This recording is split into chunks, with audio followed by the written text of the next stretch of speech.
देखो बच्चों, अपन एटम के बारे में बहुत कुछ जान चुके हैं कि अर्थ के ऊपर जो मैटर है वो किसी न किसी कॉन्स्टिट्यूएंट पार्टिकल्स से बनते हैं, जिनको एटम नाम दिया गया है।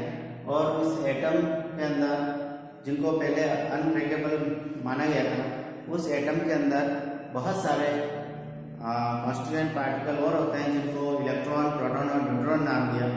तो इस तरीके से हम एटम के अंदर ये तीन पार्टिकल्स के बारे में और जानकारी अपन ले चुके हैं। तो फर्दर जो अब अपन स्टडी करेंगे कि अब इस एटम का स्ट्रक्चर कैसा है ना।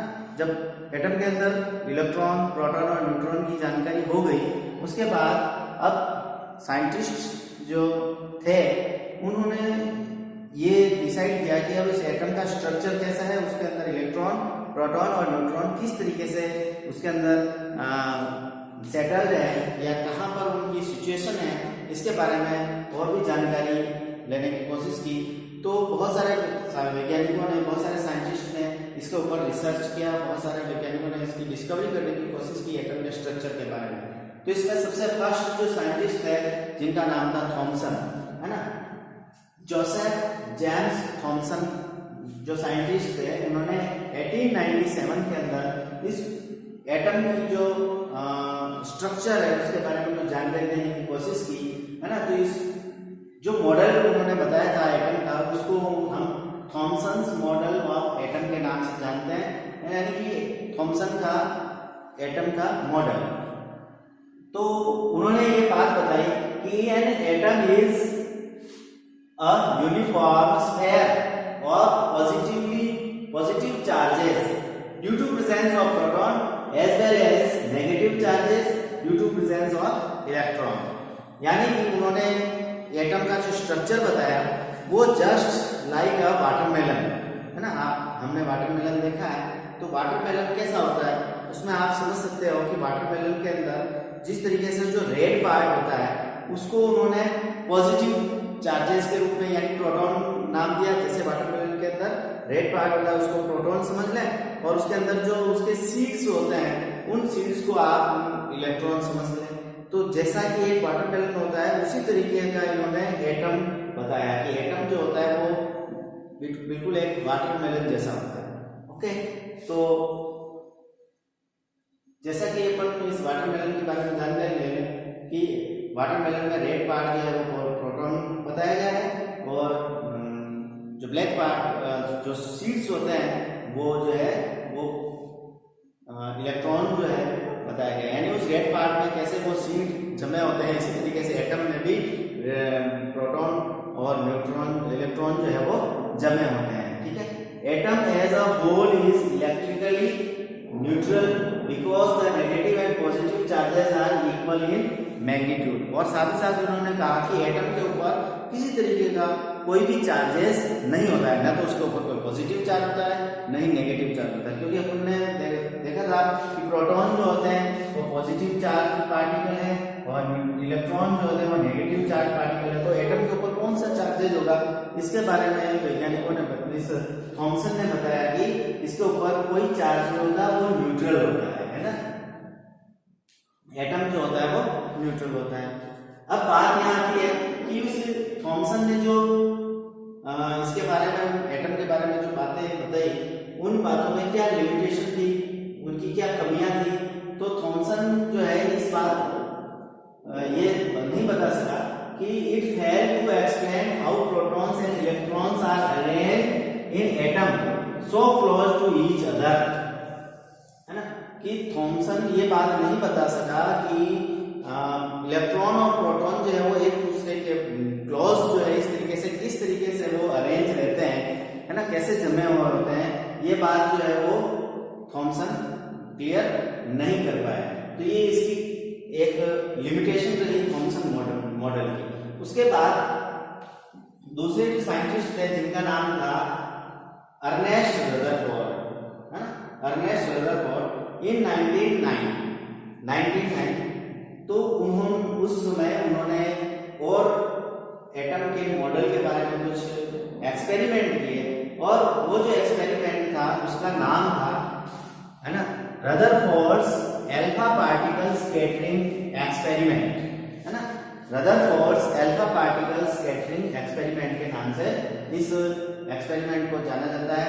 तो ये जो था, है ना, this experiment was based on experiment in which alpha particle were bombard on a thin gold foil. तो रदरफोर्ड ने एक एक्सपेरिमेंट किया जिसमें उन्होंने क्या किया कि एक छोटी सी गोल्ड की एक फॉइल ली, पतली सी परत ली और उसके ऊपर अल्फा पार्टिकल का बम्बार्ड करवाया, उसके ऊपर अल्फा पार्टिकल की बम्बारिंग करवाई। तो उस बम्बार्ड को कराने पर उन्होंने उसके ऊपर कुछ ऑब्जर्वेशन किया। उस ऑब्जर्वेशन के आधार पर हम उसके बारे में समझेंगे। उन्होंने क्या इसमें ऑब्जर्वेशन किया उसके बारे में देखते हैं अपन कि most of the alpha particle pass without any hindrance, यानी कि जो अल्फा पार्टिकल थे, ये अल्फा पार्टिकल जो कि पॉजिटिव रेज होती है, अल्फा पार्टिकल पॉजिटिव रेज होती है, तो ये अल्फा पार्टिकल जो है जब उस एटम के ऊपर जब इसकी बम्बारिंग करवाई गई, उसकी बौछार करवाई गई, तो अल्फा पार्टिकल जो थे मोस्टली बिना किसी हिंड्रेंस के, बिना किसी एक दूसरे से अपना जो पाथ है उससे पाथ से बिना हटे वो दूसरी तरफ जो है वो निकल जाते हैं, सीधे सीधे, है ना, स्ट्रेट को जो है दूसरी तरफ निकल जाते हैं। इसके बाद सेकंड बात जो उसने ऑब्जर्वेशन में उसने देखा कि some of the particles deflected from their original path at a noticeable angle, है ना, at a noticeable angle. Okay, तो कुछ अल्फा पार्टिकल जो है वो, है ना, स्टेट जो है वो निकल जाते हैं, लेकिन कुछ अल्फा पार्टिकल जो है एक पर्टिकुलर एंगल पर, है ना, डिफ्लेक्ट हो जाते हैं। डिफ्लेक्ट होना यानी अपने पाथ से अनदर पाथ के अंदर बेंड हो जाना, इसको अपन डिफ्लेक्शन कहते हैं। तो कुछ अल्फा पार्टिकल जो थे वो अपने पाथ से एक नोटिसेबल एंगल पर डिफ्लेक्ट हो जाते हैं, अपना पाथ जो है वो छोड़ देते हैं, अदर साइड में जो है डिफ्लेक्ट हो जाते हैं। और थर्ड जो ऑब्जर्वेशन उन्होंने देखा कि very few of alpha particles found back of their original path, यानी एक अल्फा पार्टिकल ऐसा भी मिला जो उस पाथ से, जिस पाथ पर वो गया, है ना, उसी पाथ पर वापस रिटर्न आ गया, यानी उस गोल्ड फॉइल को वो क्रॉस नहीं कर सका। ओनली वन, है ना, 10,000 अल्फा पार्टिकल्स में से ओनली वन अल्फा पार्टिकल ऐसा था जो अपने पाथ पर वापस बैक पीछे आ गया। तो ये जो ऑब्जर्वेशन थे, तीनों ऑब्जर्वेशन हुए, पहला स्ट्रेट लाइन में निकल गए, सेकंड जो अपने पाथ से डिफ्लेक्ट हुए, और थर्ड अपने उसी ओरिजिनल पाथ पर वापस बैक जो है उसने कम्स बैक, वापस उसी पाथ पर आ गया। तो इस आधार पर उस रदरफोर्ड ने एटम के बारे में कुछ बातें और बताई कि most of the part of an atom is empty, है ना। तो पहली बात उन्होंने ये बताई कि जो एटम जो होता है उसका बीच में अधिकांश पार्ट, मोस्ट पार्ट जो होता है वो एम्प्टी होता है, उसके बीच में कुछ नहीं होता, खाली होता है ना। और सेकंड बात जो उसने बताई, there is a positively charged centre in atom which contains nearly the whole mass of atom, यानी कि इस एटम के बीच में, है ना, एक पॉजिटिवली चार्ज सेंटर होता है और उसको the centre is called nucleus. उस सेंटर को उन्होंने न्यूक्लियस के नाम से पुकारा। The size of nucleus is very small compare to an atom, है ना। तीसरी बात उन्होंने ये बताई कि जो सेंटर जो है जिसको उन्होंने न्यूक्लियस नाम दिया, ये न्यूक्लियस जो है वो बहुत ही इस एटम की साइज से बहुत ही छोटा है। अगर अपन दोनों को कंपेयर करें तो न्यूक्लियस जो है वो बहुत ही स्मॉल साइज का है ना। और चौथी बात को बताई, electrons revolve around the nucleus. और तीसरी बात, चौथी बात उन्होंने बताई कि ये जो न्यूक्लियस है इसके राउंड इलेक्ट्रॉन जो होते हैं वो इसके चारों तरफ इस राउंड में इस तरीके से रिवॉल्व होते हैं, वो चारों तरफ घूमते रहते हैं। तो रदरफोर्ड का जो मॉडल था एटम का, उसमें कुछ बातें आई कि सेंटर में न्यूक्लियस होता है, मोस्ट पार्ट जो होता है वो ब्लैंक होता है, और इलेक्ट्रॉन जो होते हैं वो इसके अंदर राउंड करते रहते हैं। ठीक है, अब इसकी कुछ कमियां रह गई थी, वो क्या कमियां थी वो अपन यहाँ समझ सकते हैं कि drawback of Rutherford model, Rutherford के मॉडल की क्या क्या कमियां थी, है ना, जो वो सही तरीके से नहीं बता पाया। तो उसमें ये पहला है कि according to Rutherford model electrons revolve around the positively charge nucleus which is not expected to be stable.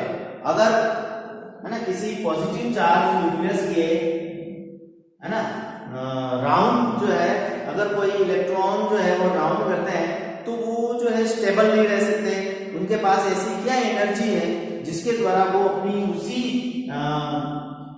Orbit के अंदर राउंड करता रहता है ना, जैसा कि ई वाला, but a charge particle in an accelerated motion along a circular path would continuously undergo loss of energy and finally would fall into nucleus, है ना। अगर किसी सेंटर के ऊपर, सेंटर के अराउंड जो है कोई चार्ज मैटर, चार्ज पार्टिकल जो है राउंड करता है, तो टाइम के अकॉर्डिंग उसकी एनर्जी जो है धीरे धीरे लॉस होती चली जाती है, और लॉस होने के बाद जैसे जैसे उसकी एनर्जी लॉस होगी, तो लॉस होने के बाद वो जो पार्टिकल है वो न्यूक्लियस के अंदर गिर जाएगा, है ना। जैसे ये इस तरीके से राउंड कर रहा है इलेक्ट्रॉन, तो ये धीरे धीरे इस न्यूक्लियस के अंदर आ जाना चाहिए, लेकिन, है ना, but a charge particle in accelerated motion along a circular